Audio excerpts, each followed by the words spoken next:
ओम नमः सिद्धेभ्य। नमो नमः सत्हितं कराय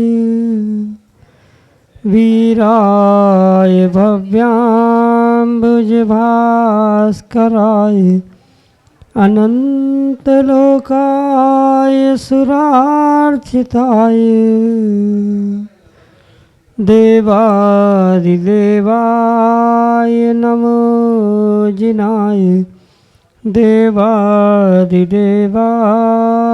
नमो जिनाय। पंच परमेष्टि भगवान की परम पूज्य आचार्य भगवंत गुरुवर विशुद्ध सागर जी मुनि महाराज की परम पूज्य मुनि श्री सुप्रभ सागर जी महाराज की 3 करोड़ 9 करोड़ मुनिराजों की समीचीन विकल्पों का सम्यक समाधान, सम्यक ज्ञान की वह अलौकिक विधा जिसके माध्यम से हम सभी अपने ही मन के अनेकानेक समीचीन विकल्पों का सम्यक रूप से समाधान प्राप्त करके और अपने मन को अज्ञान रूपी अंधकार से दूर करने का पुरुषार्थ करते हैं। क्योंकि जहाँ पर अज्ञान है वहाँ पर दुख है, संसार है, और उस दुख रूप संसार से छूटने का पूर्वाचार्य भगवंतों की महती अनुकंपा आशीर्वाद से हमें वह विधा प्राप्त होती है जिसके माध्यम से हम अपने मन के विकल्प का सम्यक रूप से समाधान आगम के परिप्रेक्ष्य में प्राप्त करते हैं और अपने मन को निर्विकल्पता की ओर ले जाने वाले होते हैं। क्योंकि मन की निर्विकल्पता ही आत्मा का वास्तविक सुख है। ऐसे आत्मकल्याण की अनूठी विधा परम पूज्य आचार्य भगवंत गुरुवर विशुद्ध सागर जी महाराज के मंगल सुभाषिष से उन्हीं के सुयोग से परम पूज्य मुनि श्री सुप्रभ सागर जी महाराज द्वारा प्रचना नाम के स्वाध्याय के रूप में आपको प्रदान की जा रही है। आप भी पुरुषार्थ करें और अपना समीचीन विकल्प भेजते हुए परम पूज्य मुनि श्री से उसका आगम के परिप्रेक्ष्य में सम्यक समाधान प्राप्त करें। प्रारंभ करते हैं आज का सम्यक समाधान। और आज के पहले विकल्प के लिए श्रीमती चंदा जैन, डॉक्टर मगन जैन, आष्टा मध्य प्रदेश से महाराज श्री के श्री चरणों में कोटि कोटि नमोस्तु निवेदित करते हुए कह रहे हैं कि गुरुदेव वेदक सम्यक्त किसे कहते हैं एवं इसे वेदी सम्यक्त की संज्ञा क्यों दी गई। हमारे समीचीन विकल्प का सम्यक समाधान करने की अनुकंपा करें। नमोस्तु महाराज जी, नमोस्तु। ओम नमः सिद्धम। परम पूज्य आचार्य भगवान गुरुवर विशुद्ध सागर जी महाराज की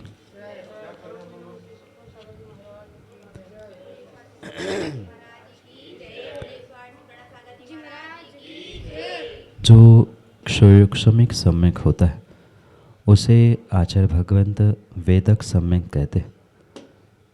क्योंकि प्रथमोपनिषद सम्यक के उपरांत जब जीव क्षयोक्षम के माध्यम से उस दर्शन मोहिनी के क्षयोक्षम को प्राप्त होता है, उस समय जो वह वेदन या अनुभवन करता है, उस वेदन अनुभवन करने के कारण से ही उस तत्वों के श्रद्धान रूपी सम्यक दर्शन को वेदक सम्यक दर्शन कहा जाता।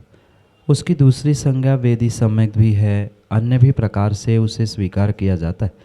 पर सामान्य रूप से जहाँ ये क्षयोपक्षमिक सम्यक है, मतलब क्षयोक्षम के निमित्त से तत्वों का श्रद्धान, तत्वों के प्रति रुझान होता है, तत्वों का निर्णय होता है, ऐसे उस सम्यक दर्शन को वेदक सम्यक दर्शन कहा जाता है। जो श्रेणी चढ़ने के लिए या आगे के गुणस्थानों को बढ़ाने के लिए निमित्त बनता है, वह क्षयोक्षमिक सम्यक ही वेदक सम्यक के रूप में स्वीकार किया।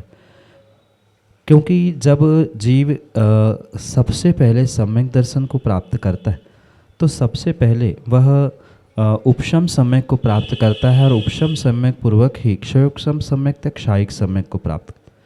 इसलिए जो ये वेदन करते हुए अनुभवन करते हुए क्षयोक्षम का अनुभव, मतलब जो सर्वघाती प्रकृतियों का उदयाभावी क्षय, उन्हीं का सदावस्था रूप उपशम और देशघाती प्रकृतियों के उदय के निमित्त से जो व्यवस्था तत्वों के श्रद्धान के प्रति बनती है, वही क्षयोक्षमिक सम्यक या वेदक सम्यक के रूप में स्वीकार की जाती है और वहाँ उस क्षयोक्षम का श्रद्धान का अनुभवन होता है, इसलिए उसे वेदक सम्यक ये संज्ञा दी जाती है।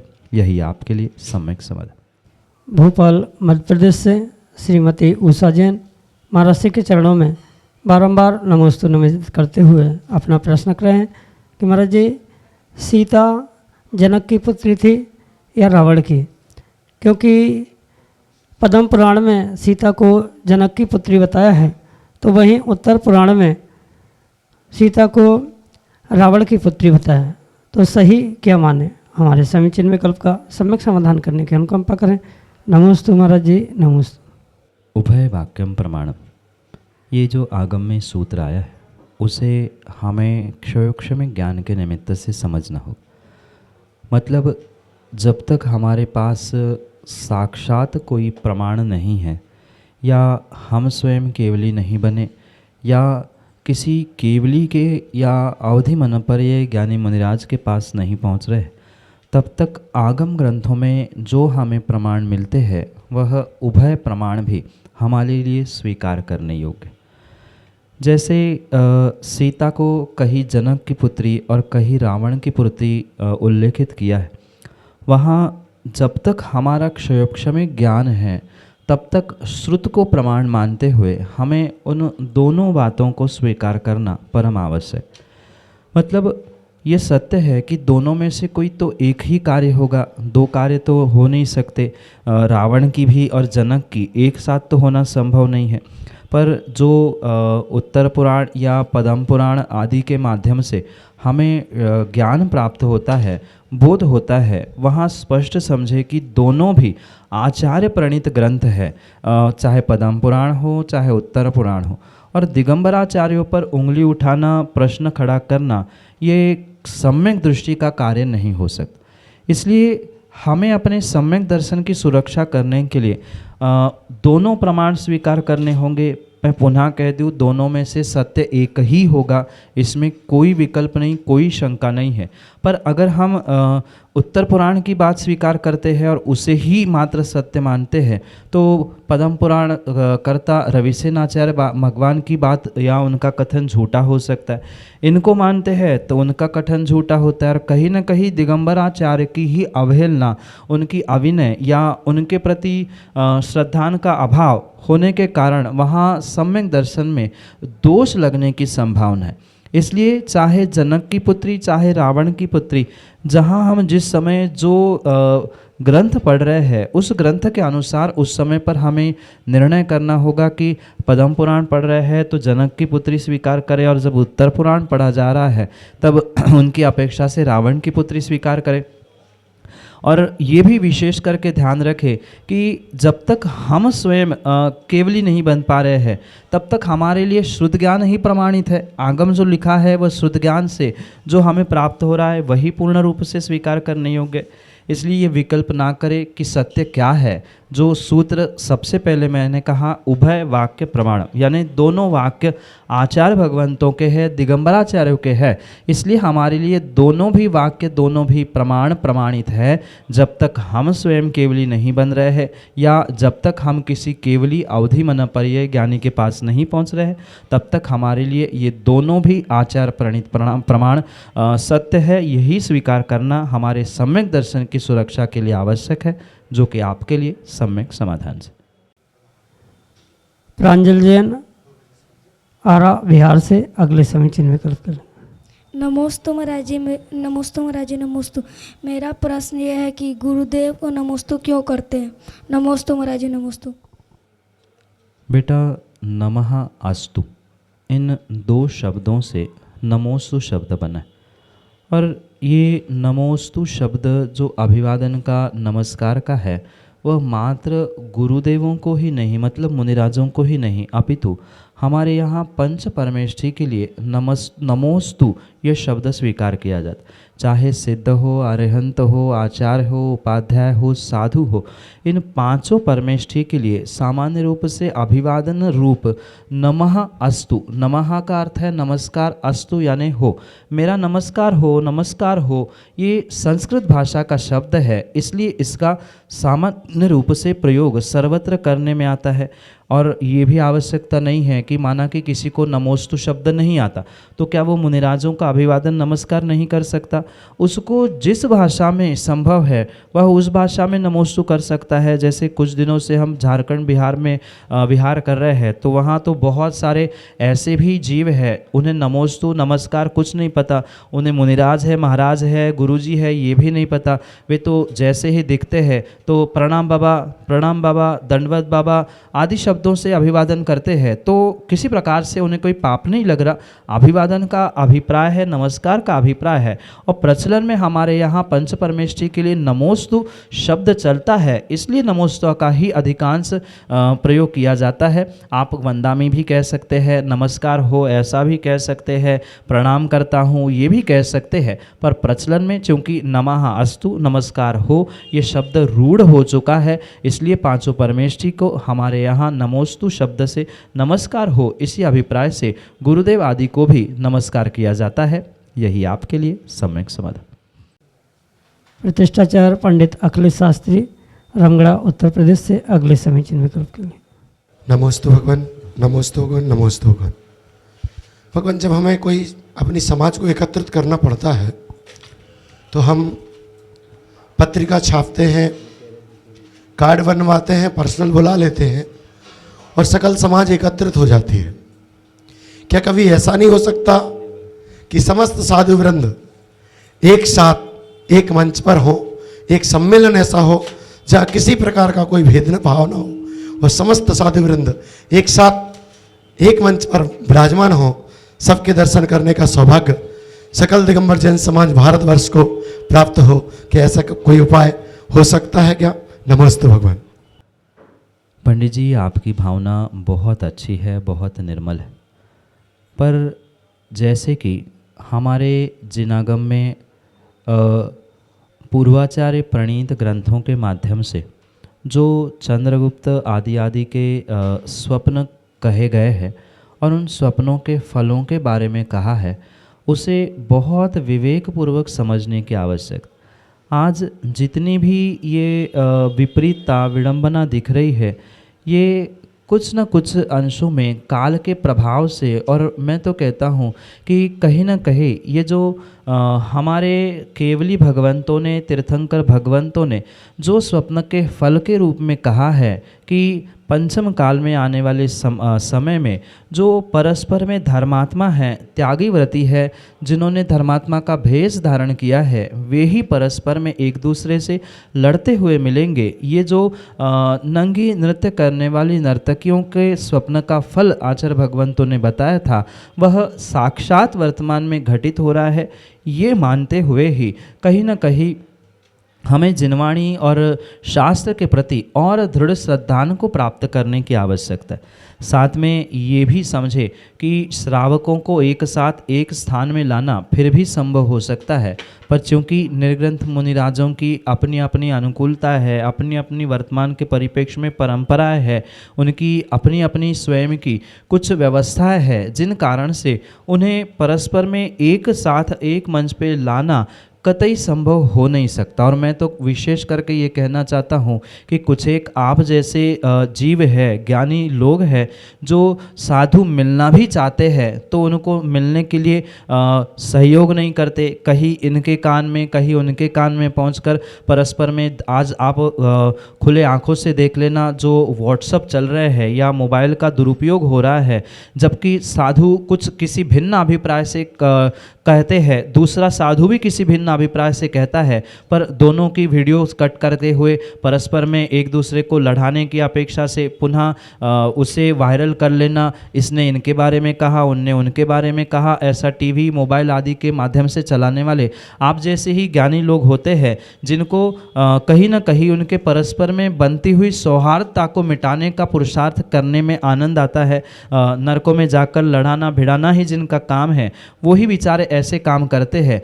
साधु अपनी अपेक्षा से या सामने वाले के प्रश्न का उत्तर देते समय कह दो या सामने वाले श्रावकों को समझाने के अभिप्राय से कुछ कहता है, पर वर्तमान में जो वीडियो के माध्यम से या इस व्हाट्सएप आदि के माध्यम से कटिंग करके लड़ाने भिड़ाने का काम किया जा रहा है, इससे ही ये विसंगति और विशेष रूप से बढ़ रही है।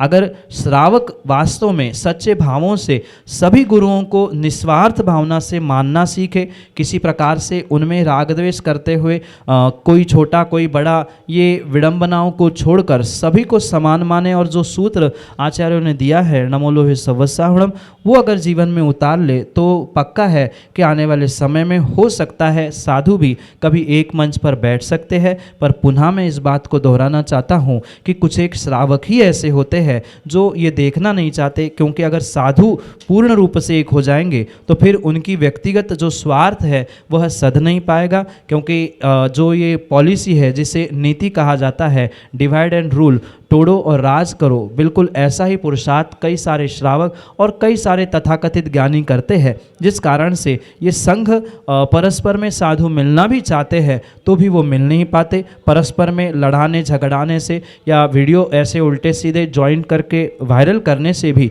ये विडंबना दिन ब दिन बढ़ती जा रही है। अगर वास्तव में पूरी समाज विद्वान और साधु चाहे तो वह एकाध बार ये दृश्य पुनः इस भारत धरा पर पूर्व समय जैसा एक साथ एक मंच पर बैठने का साक्षात रूप हो सकता है, उसमें कोई भी विकल्प नहीं। यही आपके लिए सम्यक समाधान। नमोस्तु गुरुदेव, नमोस्तु गुरुदेव, नमोस्तु गुरुदेव। हे गुरुदेव, मेरे मन में ये शंका है कि जैसे हम लोग व्यवहार रूप से जब हमारे सामने कोई बड़े व्यक्ति आते हैं, उनको हम लोग नमस्कार करते हैं, अभिवादन तो करते हैं, पर हम लोग जैन मंदिर के अलावा यदि किसी अन्य मंदिर में जाते हैं और हम उनको नमस्कार करते हैं तो क्या वो मिथ्यात्व में आता है या नहीं आता है? कृपया इसका समाधान करिए। माँ, लोक व्यवहार और जैन सिद्धांत, इसमें जमीन आसमान का अंतर। लोक व्यवहार क्योंकि मात्र लोक व्यवहार है और लोक व्यवहार को भी व्यवहार सत्य के अंतर्गत आगम में आचार्य भगवंत ने स्वीकार किया, इस कारण से उन क्रियाओं को करने में दोष नहीं है।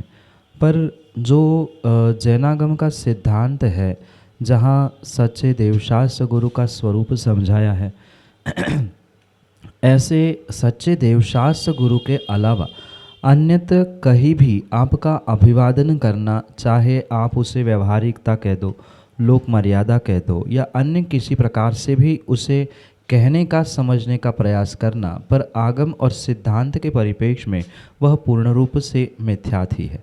क्योंकि सम्यक की परिभाषा करते हुए आचार्य भगवंत कहते हैं कि सच्चे देवशास्त्र गुरु और उनको मानने वाले, मतलब 6 आयतन के अलावा अन्य कहीं भी आप अनायतन को स्वीकार कर रहे हैं तो वह पूर्ण रूप से मिथ्यात के ही कोटि में आने वाला आपका पुरुषार्थ होगा। और ये भी विशेषता से ध्यान रखें कि फिर बड़ों को अभिवादन करना भी मिथ्यात होना चाहिए, पर बड़ों को अभिवादन आप परमेष्ठी, प्रभु, गुरु आदि मानकर नहीं करते, अपितु वह आपसे ज्येष्ठ है इसलिए उनको अभिवादन होता है। अभिवादन में भी बहुत अंतर हुआ करता है। घर में या कहीं समाज में भी जो आप ज्येष्ठों से, बड़ों से मिलते हैं, वहाँ आप किसी प्रकार से नमोस्तु नहीं बोलते, वहाँ जय जिनेन्द्र करके अभिवादन होता है, या अन्य भी किसी भाषा में अन्य किसी प्रकार से होता है, तो वो मात्र एक व्यवहारिकता निभाने के हिसाब से होता है। वहाँ उन्हें कोई परमेष्ठी मानकर, उन्हें पूज्य मानकर नहीं, भले ही पिताओं को, माँ को पूज्य कहा जाता है, पर जो हमारे पंच परमेष्ठी परम पूज्य है, परम पूज्य की श्रेणी में अन्य कोई भी नहीं आता।